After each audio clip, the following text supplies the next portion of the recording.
So no, we don't give a fuck about Nebraska going bankrupt in 6 months. Trump told you what he's gonna do before you voted for him. And y'all voted for him. All y'all farmers in Nebraska voted for him because y'all admitted that y'all voted for him. On my feed at the moment, I'm getting a lot of like, don't you guys care about Nebraska? In 6 months, we're gonna be out of money. Favo. No, we don't care about Nebraska. We care about those tiny little blue purple dots. But your MAGA asses, we don't give a shit about. No, we don't. Let me tell you why I say this. 60% of Nebraska voted for Donald Trump, despite the fact he spent his entire election talking about his mass deportation plans. 65% of Nebraska workforce is illegal immigrants. Nebraska is a farming state, overran with farms. Now, 60% of Nebraskans voted for Trump. 65% of their workforce is illegal immigrants. And in 6 months, Nebraska's state will be going bankrupt. In 6 months, Nebraska will go belly up because they have lost their 65% of their working force in their farming industry. And she has the audacity, the caucasity to get on here and ask if anybody cares about Nebraska. No, you don't care about Nebraska. Nebraska doesn't care about Nebraska. I'm sorry for the 40% that voted blue. I'm sorry for them. But Nebraska, no, baby, no, not a bit. Nebraska is quietly crumbling. Which was once a stronghold of proud, hardworking MAGA supporting farmers, is now facing a crisis, and bankruptcies are rising, farmers are closing, and the American dream is slipping away. But why is this happening? And is anyone paying attention? Have a look, and then we'll be back to unpack what's really happening in Nebraska. I did my part when it came to making sure that none of this stuff happened. I did not want massive amounts of illegal immigrants or legal immigrants or anybody to be deported just because, they didn't have the right skin tone. And now Nebraska is crying and crying and crying. They have not voted Democrat in decades. They are mostly Republican in that state. My heart goes out to the people that voted for Kamala because they are suffering for no fault of their own. The farmers, majority voted for Trump. One of the things he said every single day was he was going to deport migrants and illegals. Did they think that if they were working on a farm, they wouldn't be deported? Now they're crying, does anybody care about us? Nebraska's going to go bankrupt. Why aren't anybody helping us? Well, now, if we help you, that's considered socialism. So are you wanting socialism now? Because the only way that you get a bailout is it's socialism. They don't want that. They don't want socialism. So maybe they don't get a bailout. If you did your part, like I did my part in trying to help Nebraska, I voted for Kamala. I wanted Kamala and Tim so bad to be in the White House because this blustery buffoon had already told you what he was going to do. You just didn't hear him. Oh, you saw him dancing YMCA and hobnobbing with all of the elites of the country. Yeah, they got your money. They got your money. I did my part for you, Nebraska. I voted for Kamala. There's nothing more that I have to offer you. I hear the farmers in Nebraska are losing their economy because the workers won't show up or are being deported. I think that's a great opportunity for the farmers in Nebraska and the Nebraskan people to get off their ass and start going to work. There's plenty of jobs available now. There's a little bit of good news coming out of Nebraska. I mean, if you could call it good news. They have identified a way to cut their budget shortfall pretty much in half. Now, if you haven't been paying attention to the story that's happening in Nebraska, there's a lot of panic that the state is going to go bankrupt. And there's some saying it will happen in just the matter of a couple of months because they have a $400 million budget shortfall. There's a lot of different reasons for it. Let me tell you what they are. But a lot of it very much is self-inflicted wounds. And now they're kind of dancing around going, oh my God, what did we do? Nebraska is experiencing right now at a state level what we're all about to face at a federal level. So I think it's important to pay attention there because this is what happens when you give giveaways and subsidies and tax breaks to the wealthy and you do all of these things that in the moment feel right because they get you votes and they get you popularity and they get you all this shit. And then when you have to pay the bills, you realized you fucked yourself. And that's exactly what Nebraska has done. I think the number one reason that Nebraskans should be concerned is that they've lost their immigrant labor.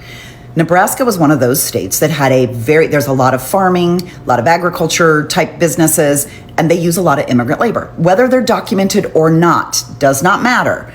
There were people who were not native Nebraskans who had moved there and were working there. Nebraskans, like a bunch of other states, voted for Trump, which told their immigrant population, we're not welcome here. Instead of waiting for the jackboot stormtroopers from ICE to come knock on their doors, the immigrants pieced out. We're going to go someplace where people will use our labor and will like us and will treat us with a little bit of dignity. So they probably hustled their asses to Colorado or California or someplace else where they could get work and they could be safer. So rumor has it that this was 60% of their labor force. And when you lose that much of your labor force, you've got no one to pick your wheat, you got no one to slaughter your cows, you're in big fucking trouble. So that's the start of it. They're not making as much revenue. They're not supplying as much food into the food chain, which, by the way, screws all of us. Our food supply is going to be fucked if this happens. So let's just say that. But they also did a lot of other things, right? They put in corporate tax breaks and they did all this other stuff. Now suddenly they don't have a pot to piss in. Their budget committee has gone back to work and they're trying to find places where they can find this money. And they've identified 165 million more in revenue that they can bring in. 65 million of it is from, well, let's just go ahead and raise the taxes on the corporations. Amazing how quickly the money pours in if you make everybody pay their fair share. But I digress. Anyway, they've also done some other things, cut some extra funding. They cut a major portion of funding to the University of Nebraska Medical Center, which is quite frightening for the people who work there and a lot of the research they're doing. Probably have to make a total separate video about that because university hospitals all across the nation are getting crushed right now because they're losing a lot of their funding.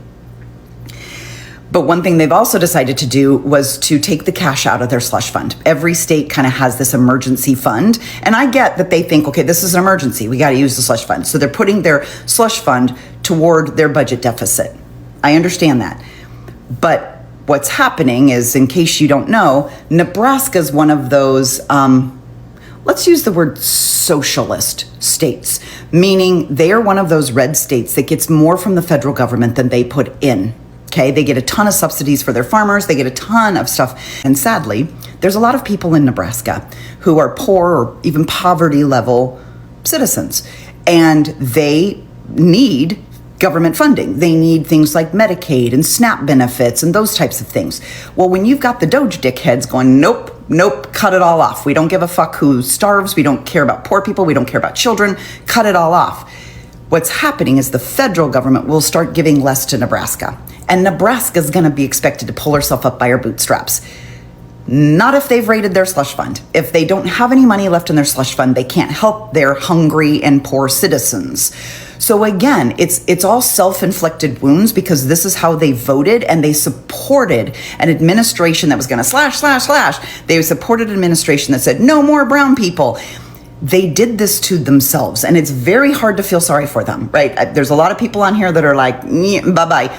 but it's a major hit to our food supply. So this morning I ended up on Nebraska Talk, and it was a bunch of people crying, why does anybody care about Nebraska? When we voted for Kamala Harris, when I cast my vote for Harris, that was me saying, I care about you and I want you to survive and thrive. Okay, you knew better than anybody else that your state thrives and survives off of migrants' backs. Okay, and instead of them waiting for ICE to come, they decided to peace out before they could come and get them. I don't know what to tell you guys anymore. This is what you voted for. Whether you like it or not, whether you want to believe it or not, this is exactly what you voted for. And now you're feeling it. What do you want us to do? You want a government handout? That's socialism. You voted against that. No. Sadly, the reality is that you'll probably have to sell a lot of your farms for pennies on the dollar to large corporations and manufacturers. But don't worry, they'll probably let you work there for minimum wage. Nebraska farmers, many of whom supported Trump with fierce loyalty, are now grappling with a grim economic reality, and the very policies they once celebrated are coming back to haunt them. And what you're witnessing is that even in the recent years, Trump-era tariffs on China and other trade war slashed global demand for key American exports, especially like the soybeans and even corn. And at first, farmers were promised bailouts, patriotism and better deals, but the market never fully recovered, and that to climate disruptions. There's some climate disruptions that were witnessed. That's the droughts, the floods, and even erratic weather patterns, which have increased crop failures and reduced yields. And then came inflation, which costed equipment cost to skyrocket, and even loan interests are now doubling. And for many small to mid-size MAGA farmers, the math just doesn't add up anymore. And even with government subsidies, it's no longer sustainable, and thousands of acres are being sold off.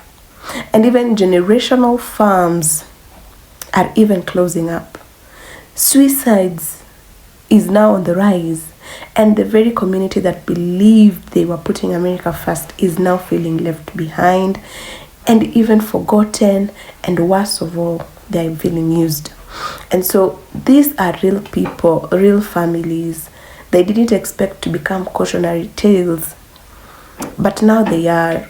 And now many of them are asking themselves a very difficult question: did we get played? And this isn't about left versus right. It's about truth versus survival. And if Nebraska is falling, how long before the rest of rural America follows? What do you think?